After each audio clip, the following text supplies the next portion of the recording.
आइए आपके आज के वचन पर हार्दिक स्वागत है। यीशु अपने सेवकाई के क्रम में गलील झील के किनारे पहुंचा, जहां मछुआरे रात भर परिश्रम करके सवेरे अपने जालों को धोकर घर जाने की तैयारी में थे। इस गलील झील को बाइबल में हम लोग विभिन्न नामों से जानते हैं, जैसे किनेत्रेत और गनेसरेत, तिब्रियस। यह झील 21 किलोमीटर लंबी और 13 किलोमीटर चौड़ी और समुद्र तल से 209 किलोमीटर नीचे, मतलब समुद्र से 209 किलोमीटर नीचे। इस झील में सिमोन, पतरस, अंद्रियास, यूहन्ना, याकूब आदि चेले मछली पकड़कर अपने परिवार का पालन पोषण किया करते थे। इन्हीं के बीच में यीशु पहुंचते हैं और भीड़ भी पहुंच जाती है। यह देखकर यीशु पतरस से कहा कि नाव को किनारे से पानी में ले चलो। तो यह गंभीर बात है ना। यीशु पतरस को कहता है कि नाव को किनारे से कहाँ ले चलो? पानी में। तो मैं इस बात को बहुत सोचने लगा, इतना सोचने लगा कि कैसे आज यीशु मसीह उतने भीड़ को छोड़कर नाव को किनारे था, उसको पानी में ले चलने के लिए कहा। तो उसमें आज मुझको मिला मरकुस रचित सुसमाचार 3 उसका 9-10 वचन में, वहाँ बहुत से लोग बीमारी से ग्रसित और चंगाई पाए हुए लोग, इतना अधिक लोग जमा हो गए थे कि यीशु के ऊपर गिरने पड़े थे, इतना भीड़। इसलिए यीशु उस भीड़ से दूर हटकर वह नाव में चले जाते हैं और नाव पर बैठकर भीड़ को उपदेश देने लगे। उनके उपदेशों को समौन और उसके भाइयों ने भी सुना। जब उपदेश समाप्त हुआ तो यीशु पतरस से कहने लगा कि नाव को थोड़ा गहरे में ले चलो, और ले चला। तब आज्ञा दिया कि जाल डालो। तो पतरस ने उत्तर दिया, प्रभु, हमने तो सारी रात परिश्रम किया पर एक भी मछली नहीं पकड़ पाए, पर तेरे आज्ञा के अनुसार जाल डालूंगा। यहाँ पर पतरस और उनके साथियों ने रात भर परिश्रम, लेकिन एक भी मछली नहीं पकड़ पाए। और उस परिस्थिति में आज यीशु मसीह कहता है कि जाल डालो। तो आज इनकार नहीं किया, पर आज पतरस ने जाल डाला तो इतने मछली फंसी की नाव डूबने लगा। तब दूसरे नाव को संकेत दिया और आकर उनकी सहायता किए। यह देखकर पतरस विनम्र होकर और कहा, प्रभु, मैं पापी हूं, मेरे पास से चला जा। यहाँ पर पतरस का विनम्रता को देखते वह यीशु मसीह के पांव के पास गिर पड़ता है और कहता है, मैं पापी हूं, मेरे पास से चला जा। तब यीशु ने कहा, मत डर, अब तू मनुष्यों को परमेश्वर के लिए जीवता पकड़ा करेगा। तो यहाँ पर हम लोग देखते हैं कि यीशु जो आज्ञा दिया पतरस को, वह यीशु यहाँ से बात पेंतीकोस्त के दिन में 3000 लोगों ने विश्वास किया और पूरा हुआ। उस दिन, जिस दिन नाव में इन मछुआरे लोग मछली पकड़कर अपना जीविका पहचान करते, तो उस दिन इनके लिए यीशु मसीह ने आशीष दिया था। और वो आशीष आज पेंतीकोस्त के दिन में पूरा होता है। आज इतनी लंबी समय उनकी विश्वास बनी रही, तो आज भी हम सबों को ऐसा ही विश्वास में बने रहने की आवश्यकता है कि आज इस विश्वास में आज हम रोके गए हैं हमें दे दिया गया है और वो आशीष तो हम लोग उस दिन देखेंगे जिस दिन हम परमेश्वर के राज के वारिस होंगे। तो इसलिए आज यहाँ पर हम लोग देखते हैं पहली आज्ञा क्या है, नाव को किनारे से पानी में ले चलो। ये आज्ञा है, नाव को किनारे से पानी में ले चलो। दूसरी आज्ञा था कि नाव को गहरे में ले चलो। तीसरी आज्ञा जाल डालो। निश्चय ये आज्ञा पतरस और साथियों के लिए कठिन था, क्योंकि रात भर परिश्रम कर थक चुके थे। कुछ भी हाथ में मछली नहीं पकड़ा, रात भर परिश्रम की, एक भी नहीं पकड़ पाए। ऐसी परिस्थिति में आज यीशु मसीह उनको जाल डालने के लिए, आपको और हमको भी आज कई तरह के परेशानी से, दुख से, बीमारी से, कष्ट और मुसीबत से थक गए हैं, लेकिन अपना विश्वास को हमें खोना नहीं है। आज एक दिन जरूर हमारा विश्वास पूरी होगा। जैसे आज यहाँ पर ये लोग सारा परिश्रम करके थक चुके थे, एक भी मछली नहीं पकड़े, और उस समय में कह सकते थे, क्योंकि ये लोग मछुआरे लोग हमेशा उस झील में मछली पकड़कर अपने जीविका अर्जन करते थे, और अच्छी जानकारी तो पतरस के लिए मछली पकड़ने का, लेकिन उस दिन एक भी मछली नहीं पकड़ा। फिर भी प्रभु यीशु मसीह उस जगह पर जाके कहता है कि जाल डालो। ये बड़ा ही कठिन आज्ञा है कि सारी रात मेहनत किए, लेकिन एक भी मछली नहीं पकड़े थे, लेकिन जाल डालने के लिए कहता है। पतरस इनकार नहीं किया, नहीं कहा कि मैंने तो सारी रात्रि भर मेहनत किया, एक भी मछली नहीं पकड़ा, और आप कह रहे हैं मुझे जाल डालने के लिए। और जाल धो चुके थे, घर लौटने वाले ही थे। ऐसे परिस्थिति में आज इस जाल डालने के लिए कहते हैं। तो मसीह में प्यारो, आज आपको और हमको भी आज इस विश्वास में बने रहे, जो आज्ञा हमें दी गई है उस आज्ञा को हमेशा पालन करते हुए जीवन व्यतीत करना है कि हम जरूर एक दिन परमेश्वर के राज के वारिस होंगे। ये विश्वास लेके चलना है। आज्ञा हमें दिया गया है, उसको हम भली बात ही अपने जीवन में रखें। और यहाँ पर पहला में शिष्यता में आज्ञाकारी जरूरी है। शिष्यता होने के लिए आज्ञाकारी जरूरी है। आज हम लोग स्कूल कॉलेज में भी आज हम लोग देखते हैं जो अनुशासन या शिष्यता का गुण है वह टाइम में स्कूल कॉलेज जाता है। उसी तरह से आज विश्वासी लोगों के जीवन में भी वही गुण है कि हम 9 बजे चर्च करना है तो 9 बजे का पालन करते हैं।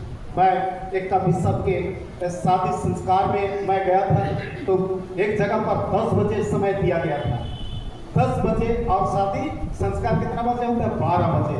तो बोलता है कि शादी का टाइम कितना था? 10 बजे। यीशु मसीह तो आपका टाइम के अनुसार आया और चला। तो ये हमारे लिए आज टाइम दिया जाता है, उस टाइम को हम लोग को पालन करना है। ऐसा नहीं कि आज देरी होता है तो हम 11:30 बजे चर्च आए और आधा बैठे और चले जाए, ऐसा नहीं सोचना है। आप हमने समय रखा है, उस समय को हमें क्या करना है? पालन करना है, तभी तो हमें शिष्यता का गुण मिलेगा। आज वही तो एग्जाम्पल भी बाइबल में हमें दिया गया है। 10 कुमारी लोग थे ना, और 5 बुद्धिमान और 5 निर्बुद्धि।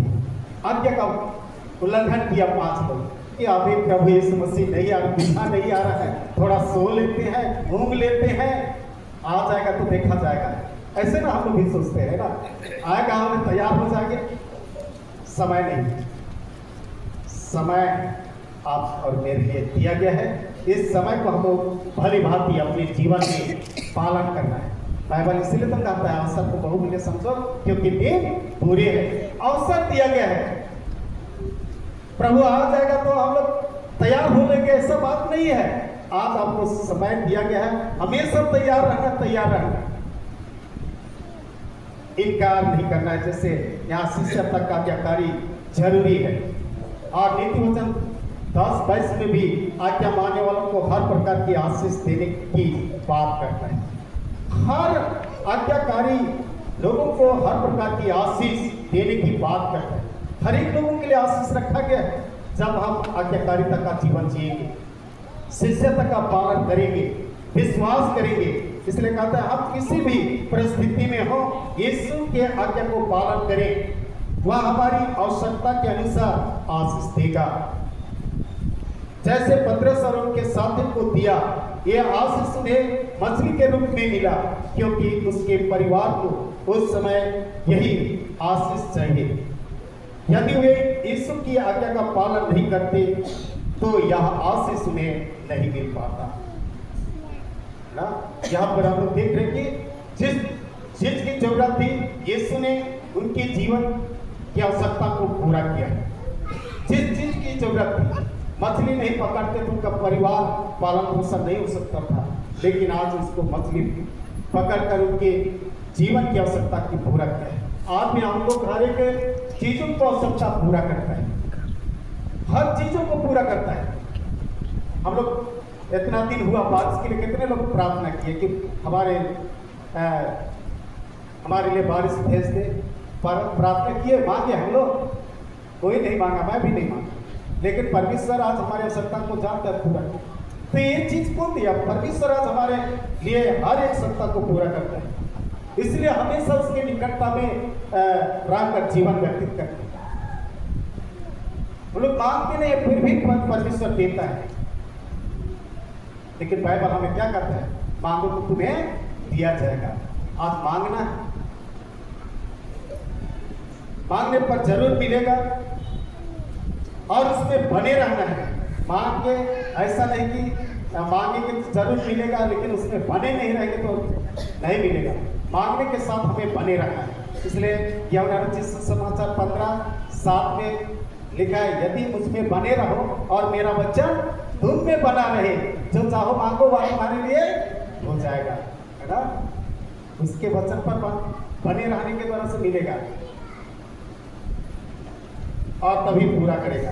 आज यहाँ पर ये चेले लोग उसके इस पर बने रहे, सारी रात मेहनत किए, परिश्रम किए। ऐसे ही आज भी हमें रोज रोज के जीवन में परिश्रम करते रहना है। आज हम लोग गिरजा विनती समाज के लिए प्रार्थना करने के लिए आलस्यपन हो जाते हैं। अरे कल कर लेंगे, कल आ जाता है, कल कर लेंगे, ऐसा करते करते हमारी समय क्या हो जाता है? बीतते जाए। कल पढ़ेंगे, कल बाइबल कल से शुरू करेंगे, कल आ गया, फिर आलस्यपन आ गया, कहीं चले गए, फिर सोचते हैं आज नहीं हुआ, कल से और शुरू करेंगे। ऐसा करते करते समय बीत जाए। लेकिन आज परिश्रम हमें करते रहना है। बाइबल हमें क्या कहता है? तुम्हारी परिश्रम व्यर्थ नहीं होगा, है ना। आज खेती बाड़ी भी करते हैं, हमारे परिश्रम में परमेश्वर आशीष देता है। उसी तरह से आत्मिक जीवन के लिए भी हम परिश्रम करते रहेंगे। रोज रोज के जीवन में बाइबल पढ़ना, विनती करते रहना है। ये परिश्रम होना नहीं है। अगर जिस दिन हम हो जाते हैं तो हमारा परिश्रम व्यर्थ। इसलिए आज हमें निरंतर परिश्रम करते रहना है ताकि हम प्रतिफल को प्राप्त कर सकें। दूसरा में कहता है शिष्यता में त्याग जरूरी है। एक विश्वासी को यहाँ पर शिष्यता मतलब प्रेरितों को केवल चेलों लोगों का प्रचार और पादरी लोगों को केवल नहीं कहा गया, जितने भी हम मसीह यीशु पर विश्वास करने वाले लोगों को हर एक चीज को जो आज हमारे शरीर के लिए, हमारे परिवार के लिए, हमारे समाज के लिए अच्छा नहीं है, उसको क्या करना है? त्यागना है ना। त्यागना जरूरी है। अगर हम गलत काम करते रहेंगे, गिरजा करेंगे, बाइबल पढ़ेंगे, विनती करेंगे, छाती पीट पीट कर प्रार्थना करेंगे, रोएंगे, लेकिन आज त्यागेंगे नहीं, बुराई को नहीं त्यागेंगे और बोलेंगे कि मुझे बचा, मुझे चंगा कर। इसलिए आज हमें एक विश्वासी होकर आज बुराई को त्यागना है। जिस तरह से यहाँ पर हम लोग पतरस और उनके साथियों के जीवन को देखने पाते हैं। इसलिए क्या बोला? मेरे पीछे हो ले। क्या कर दिए? उन लोग मछली पकड़ने को क्या कर दिए? त्याग दिए, जाल को छोड़ दिए और यीशु के पीछे चलने लगे। आपको ऐसा नहीं बोल रहा है कि आज काम काज करना छोड़ दो, नौकरी पैसा छोड़ दो, ड्यूटी करना छोड़ दो। ऐसा परमेश्वर या यीशु मसीह नहीं कर। उन तमाम कामों को छोड़ दो और मेरे पीछे बोलो, ऐसा नहीं। पर जो बुराई है उसको छोड़ दो। जो परमेश्वर की दृष्टि में भला नहीं है उसको हमें छोड़ देना है। उसको हमें छोड़कर परमेश्वर के निकटता में आना है। जिस तरह से चेलों को बुलाया और स्वीकार किए, आज आपको और हमको भी बुलाया गया है। इसलिए मत्ती 11:28 में कहता है क्या हो, हे सब परिश्रम करने वालों, बोझ से दबे हुए लोगों, मेरे पास आओ, मैं तुझे विश्राम दूंगा। कितना हम सबको बुलाया है, कितना खुशी और आनंद में बुलाया। मैं तुझे विश्राम दूंगा, मैं तुझे शांति दूंगा, मैं तुझे चंगाई दूंगा, मैं तुझे सामर्थ दूंगा। जब हम बुराई को छोड़ेंगे तो ये तमाम जीवन हमें मिलेगा। जैसे भी ये चेले लोग आज उन कामों को जो हमेशा मेहनत करते थे, कभी पकड़ते थे कभी नहीं पकड़ते थे मछली, लेकिन हमेशा जाते थे मारने मछली पकड़ने के। कभी निराश हो जाता था, कभी आनंद होती थी। लेकिन आज यीशु के पीछे चलने वालों को किसी भली वस्तु की घटी नहीं। बाइबल भी हमें कहता है, जवान से भूखे हो सकते हैं पर मेरे खोजियों को किसी भली वस्तु की घटी नहीं। आज इतना बड़ा हमारे लिए वचन दिया है कि यीशु मसीह या वचन पर चलने वालों को किसी भली वस्तु की। आज कितनों भी हम लोग मेहनत करेंगे लेकिन यीशु पर नहीं बने रहेंगे तो हमारे जीवन में घट जा सकते हैं।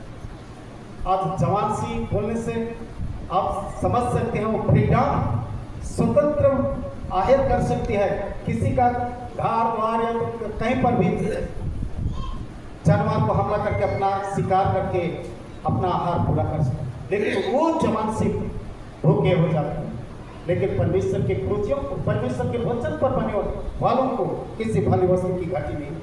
इस तरह से प्रभु आज हर एक लोगों के एक शिष्यत्व के रूप में हमें बुलाया है। हम हर एक लोग आज उसके बुलाहट को स्वीकार करें, उसके आवाज को आज हमें स्वीकार करना है, उसके वचन पर विश्वास करना है। आज हमें यशायाह 55:1 में भी कहता है, आओ प्यासे लोगों मेरे पास आओ, जिसके पास रुपया ना हो वो भी क्या कर लो, मोल लो। अरे जिसके पास रुपया नहीं है वो भी ले लो कहता है। आज इस जगत के जीवन में कौन चीज बिना पैसा का मिलता है? हर चीज आज रुपये पैसे से मिलता है। पानी, दूध, सब चीज आज हर एक वस्तु जगत के जीवन में जो देखते हैं हर चीज आज पैसा से मिलता है। लेकिन यीशु का वचन, यीशु का सामर्थ, यीशु का देह लहू आज हमें बिना पैसा का मिलता है। आज हमें विश्वास करना है कि आओ प्यासे यीशु के पास जो बिना पैसा और बिना रुपया का। तो मसीह में प्यारो, आज हम यीशु मसीह के पास आए। आज यीशु मसीह के पास आने वालों को आज हर चीज की भरपूरी है, आनंद है, शांति है, मेल प्रेम है, कृपा है, भलाई है, विश्वास है, नम्रता है। आज इतना बड़ा जीवन हमें दिया है। और यीशु मसीह इस बात को कहा यूहन्ना 10:10 में कि मैं जीवन देने के लिए आया और बहुत ऐश का जीवन, एक दिन का जीवन नहीं, आज 70 और 65 का जीवन नहीं, 80 वर्ष का जीवन नहीं, पर बहुत ऐश का जीवन, कभी अंत ना होने वाला जीवन। तो उस पर हमें विश्वास करना है। उसके लिए आज हम बुलाएंगे, उसके लिए इतने सारे हम विश्वासी माता पिता भाई बहन बच्चे सब लोग आए कि हम उस राज को प्राप्त करें। कितना आनंद और खुशी होगा। जिस तरह से वो मछली पकड़ने वाले जो पतरस और अंद्रियास और यूहन्ना और याकूब मछली भर के लाए। एक बार तो खुशी होगा कितना सारी मछली पकड़ी है ना, कितना खुशी उनके जीवन में। और एक तरफ से देखे तो हम लोग तो पापी, मसीह में प्यारो आज यीशु मसीह हर एक पापी को बुलाए। आज गौर करें, अपने आप को देखें कि हम कैसे इंसान, कैसे प्राणी, यदि आज अपने आप को देखते हैं कि मैं पापी हूं, लेकिन प्रभु यीशु मसीह हमें प्यार किया, तो जरूर आपका जीवन बदल जाए। जरूर आज प्रभु के निकटता में रहकर जीवन व्यतीत कर सकते हैं।